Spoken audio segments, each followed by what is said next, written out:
Orang pintar biasanya istilah yang melekat pada orang yang biasa bisa menyembuhkan penyakit atau menyelesaikan masalah dengan cara yang gaib, bisa pakai mantra, air, asap, dan lain-lain.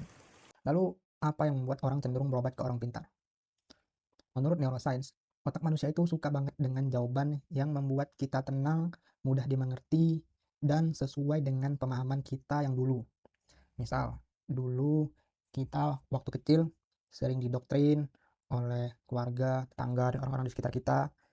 Misalnya kalau sedang sakit perut, itu bisa jadi disebabkan oleh santet seorang dukun yang memasukkan paku ke dalam perut kita.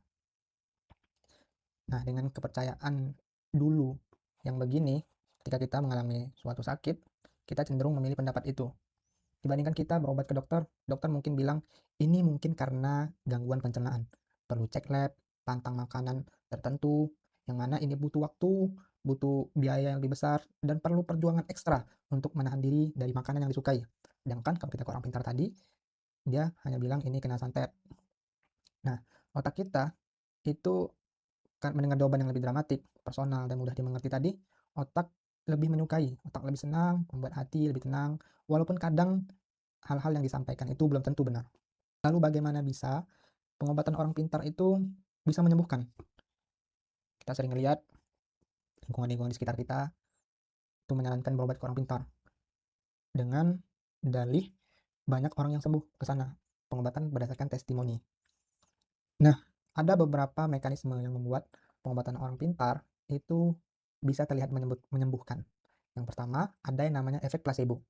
Efek placebo itu ketika keyakinan seseorang terhadap pengobatan membuat tubuhnya benar-benar bereaksi. Misalnya, orang pintar memberikan air putih dan bilang, ini air, sudah saya jampi-jampi dan saya berikan mantra. Jika kamu minum air ini, kamu akan sembuh dalam 3 hari. Karena orang sebagai pasien itu dia percaya kepada orang pintar ini, tubuhnya memproduksi hormon-hormon tertentu, di antaranya hormon endorfin yang bisa berperan sebagai penghilang nyeri, hormon dopamin yang bisa membuat moodnya dan tubuhnya terasa lebih baik. Akhirnya, orang yang sakit ini dia benar-benar berkurang rasa sakit yang dialaminya. Bukan karena airnya, tapi karena otaknya memberi sinyal ke tubuh untuk menenangkan diri melalui hormon-hormon tadi. Yang kedua, bisa juga karena penyakit yang sembuh ketika diobati orang pintar tersebut merupakan penyakit psikosomatik. Apa itu penyakit psikosomatik? Yaitu penyakit yang berasal dari pikiran atau stres, tapi muncul gejala nyata di tubuhnya. Misal, ada orang sakit perut ketika sedang cemas, mau ujian, mau interview, dan sebagainya. Nah, ketika dia berobat ke orang pintar ini cenderung mengeluarkan kata-kata yang menenangkan hatinya, suasananya lembut, diajak ngobrol pelan-pelan, dan dia merasa nyaman dan yakin kepada orang pintar ini, karena jarang sekali orang pintar itu ditanya tidak tahu. Umumnya orang pintar akan menjawab semua pertanyaan, walaupun jawabannya itu belum tentu benar. Ini bisa menurunkan stres pasien tersebut, sehingga gejala fisiknya ikut mereda. Bukan karena mantranya bekerja, sekali lagi, melainkan karena stres di tubuhnya menurun. Nah, sayangnya ternyata hal-hal ini terkadang membuat pasien yang berobat ke orang pintar itu terlena. Mereka membuang waktunya, merasa sudah berikhtiar, walaupun melalui jalan yang belum jelas kebenarannya. Sangat disayangkan, tapi sering terjadi. Setelah ritual demi ritual gagal, akhirnya baru datang ke dokter dan ke rumah sakit dengan kondisi penyakit yang sudah parah atau bahkan bisa dikatakan terlambat. Misalnya ada orang yang baru terkena kanker. Karena dia percaya kepada orang pintar dulu, akhirnya dia menghabiskan waktu yang lama berobat ke orang pintar dulu. Sehingga setelah sekian lama berobat ke orang pintar, belum berhasil sembuh, frustasi, akhirnya baru berobat ke dokter. Tapi sayangnya kankernya itu sudah stadium akhir, yang membuat angka kemungkinan sembuhnya juga menurun. Seandainya dia berobat dari awal, peluang untuk kesembuhannya tentu lebih tinggi, karena penyakitnya tidak separah dengan yang ketika dia terlambat berobat ke dokter.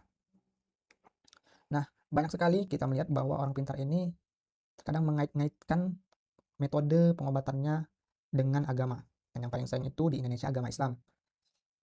Ada yang teknik pengobatannya menggunakan ayat-ayat Al-Quran, dicampur dengan mantra-mantra, dengan dibungkus dengan pakaiannya yang islami, bergamis, berpeci, sehingga orang menyangka inilah pengobatan dari Islam.